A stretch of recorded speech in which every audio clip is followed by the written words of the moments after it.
मेरी लाख दुआएं पाए,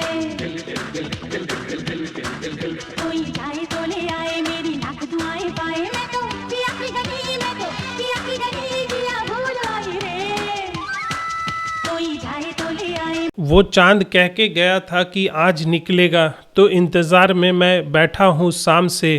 प्रसिद्ध शायर फरहत एहसास साहब की शायरी। चांद का तो पता नहीं, पर हाँ 25 सालों के बाद बम्बई में फिर से एक चांद ज़रूर निकला है, और नाम है ममता कुलकर्णी। और उनकी दीवानगी ऐसी कि लोग 25 साल से इंतज़ार में बैठे हुए थे कि दोबारा से उनकी झलक देखने को मिले।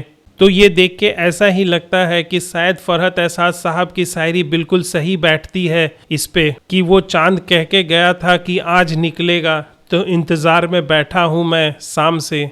और जब 25 साल पहले वो सब कुछ अपना हिंदुस्तान में छोड़ के दुबई चली गईं, और फिर अचानक एक दिन वो वापस दुबई से हिंदुस्तान आती हैं, तो सवाल काफ़ी हैं सबके दिलों में, और जिसका जवाब वो बहुत सारे निजी चैनलों को इंटरव्यू देने की कोशिश भी कर रही हैं। पर आज बात उनके और वो एक रहस्यमय इंसान विक्की गोस्वामी के बारे में, जिसके बारे में कहा जाता है कि वो इसी के कारण सब कुछ छोड़ के दुबई चली गई थी।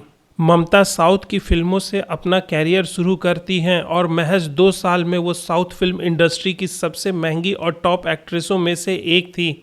और जब वो पहली बार बॉलीवुड में अपना कदम रखती हैं, तो उस वक्त साउथ में उनके पास 4 दर्जन से भी ज़्यादा फिल्मों का ऑफ़र था। बॉलीवुड में वो शुरुआत करती हैं मेरा दिल तेरे लिए नामक एक फ़िल्म से।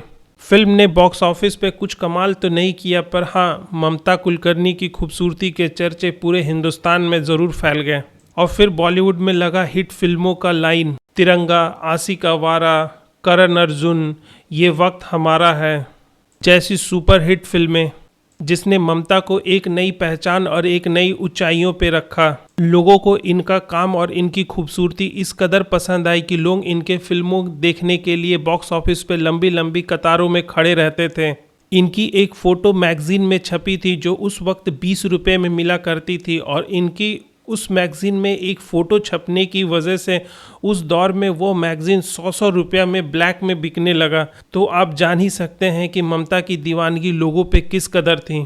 आंदोलन, बेकाबू, घातक, सबसे बड़ा खिलाड़ी, नसीब, चाइना गेट, ये वो सारे तमाम फिल्में हैं जिसमें ममता की अभिनय का डंका पूरे देश में बजा। और उस वक्त के बड़े बड़े सुपरस्टार सलमान, शाहरुख, गोविंदा, अक्षय जैसे के साथ इन्होंने काम किया एज अ लीड एक्ट्रेस। आप सभी लोगों को ये जान के हैरानी होगी कि इनके एक फ़ैन ने हैदराबाद में इनके नाम का मंदिर तक बनवा दिया था। लोगों ने इनके नाम का टैटू तक बनवाना स्टार्ट कर दिया। 90 के दशक में इनके स्टारडम का ये आलम था कि क्या मुंबई और क्या दुबई। और जब ये एक पार्टी में दुबई जाती हैं, तब इनकी मुलाकात पहली बार विक्की गोस्वामी नामक एक आदमी से पड़ता है, और इनके कहे के अनुसार से वो पहली बार विक्की गोस्वामी से दुबई में ही मिली थी, और उसके काम के बारे में इन्हें पहले से कोई भी खबर नहीं था। विक्की गोस्वामी दरअसल अंडरवर्ल्ड के लिए काम करता था, और वो ज़्यादातर दुबई या केनिया में रहा करता था। तो एक नज़र जानते हैं इस विक्की गोस्वामी के बारे में। विक्की गोस्वामी दरअसल गुजराती है, और इसका जन्म गुजरात के अहमदाबाद में हुआ। और ये बताया जाता है कि ये 15 भाई बहन थे, और इनके पिताजी गुजरात पुलिस में एक रिटायर्ड ऑफिसर थे, और पूरा परिवार अहमदाबाद में ही रहता था। लोग कहते हैं कि विक्की गोस्वामी क्राइम की दुनिया में बहुत ही कम उम्र में अपना पहला कदम रख चुका था, और वो ज़्यादातर शराब की स्मगलिंग से जुड़ा। चूँकि गुजरात एक ड्राई स्टेट हुआ करता था, और ड्राई स्टेट की वजह से खुले में शराब बेचने पे प्रतिबंध था, इसीलिए विक्की गोस्वामी ने अपनी क्राइम की दुनिया इसी दारू के स्मगलिंग से शुरुआत करी। और फिर धीरे धीरे दारू से उसने अहमदाबाद में बड़ी बड़ी पार्टियों में कुछ सिंथेटिक ड्रग्स का सप्लाई भी करना स्टार्ट किया। लेकिन ये सब सारा काम वो लोकली स्तर पे यानी अहमदाबाद तक ही सीमित था। 80 के दशक में विक्की गोस्वामी पहली बार हिंदुस्तान से दुबई जाता है, और ये वहीं दुबई में सेटल भी हो जाता है। और वह दुबई जाके दुबई में एक जगह है खोरफखान, यूएई का एक पोर्ट सिटी है, जहाँ पे इसने पहली बार एक फैक्ट्री डाला। कहने को तो वो फैक्ट्री था, पर उसका असल काम था सिंथेटिक ड्रग्स बनाना। और चूंकि खोरफखान एक पोर्ट सिटी था, तो इसे सामान भेजने में या मंगवाने में भी आसानी होने लगा। और फिर क्या था, धीरे धीरे इसके पास नाम और पैसे आने लगे, और फिर इसकी मुलाकात डी कंपनी से हुई। डी कंपनी इसके बिजनेस में पार्टनर बना और इसे दुबई में एक सेफ पैसेज दिया इसके सामान को ले जाने और ले आने में। और जब दुबई में इसका काम पूरी तरीके से सेटल हो गया, फिर बिक्की ने अपनी नज़र अफ्रीका पे लगाई। केनिया में इसने अपना एक नया अड्डा बनाया। 1994-95 में पहली बार जम्बीबिया की पुलिस ने इसे अरेस्ट किया था और इसे साउथ अफ्रीका डिपोर्ट किया। और साउथ अफ्रीका में इसका बिजनेस पार्टनर था रॉबर्ट रॉक्स। रॉबर्ट रॉक्स एक काफ़ी खूंखार ड्रग स्मगलर या ड्रग लॉर्ड भी था उस वक्त। लोग बताते हैं कि रॉबर्ट रॉक्स से दोस्ती करने के बाद इसने पूरे अफ्रीका में ड्रग्स का नया साम्राज्य खड़ा किया। कहानी में ट्विस्ट तो तब आता है जब 6 अप्रैल 1995 को रॉबर्ट रॉक्स को किसी ने गोली मार के हत्या कर दी और लोग कहते हैं उस हत्या के पीछे इसी का हाथ था।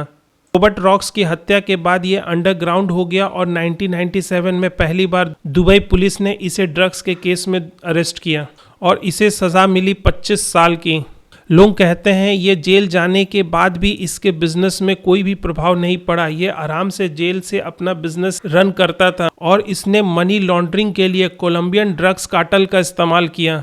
अब आप समझ ही सकते हैं कि विक्की गोस्वामी ना ही सिर्फ ममता कुलकर्णी का बॉयफ्रेंड या हस्बैंड था, बल्कि वो एक काफ़ी खूंखार ड्रग स्मगलर था जिसके बारे में मीडिया में कोई भी चर्चा नहीं है। 2012 में वो दुबई की जेल से रिलीज होता है और फिर कीनिया चला जाता है, जहां वो जेल से ही बैठ के अपने सारे बिजनेस और धंधे को ऑपरेट कर रहा था। और कीनियन मीडिया के अनुसार से इसे दुबई में छुड़वाने वाले बहुत हाई प्रोफाइल लोग थे जिससे इनके डायरेक्ट संबंध था। कीनिया में ये फेक इंडियन पासपोर्ट से गया एज एन इन्वेस्टर। तो ये लगभग कहानी है विक्की गोस्वामी और ममता कुलकर्णी के साथ का। और जब ममता कुलकर्णी दोबारा से भारत वापस आई हैं तो एक इंटरव्यू में उन्होंने सलमान खान को काफ़ी एटीट्यूड और एरोगेंट वाला तक कह दिया। उनके मुताबिक सलमान खान काफ़ी एरोगेंट आदमी है और इंटरव्यू में पूछे जाने पे उन्होंने कहा कि फ़िलहाल उनका बॉलीवुड में दोबारा वापसी का कोई भी मन नहीं है और वो अध्यात्म के रास्ते पे चल चुकी हैं और हम लोग ये उम्मीद करते हैं कि शायद वो दोबारा बॉलीवुड में अपनी वापसी करेंगी।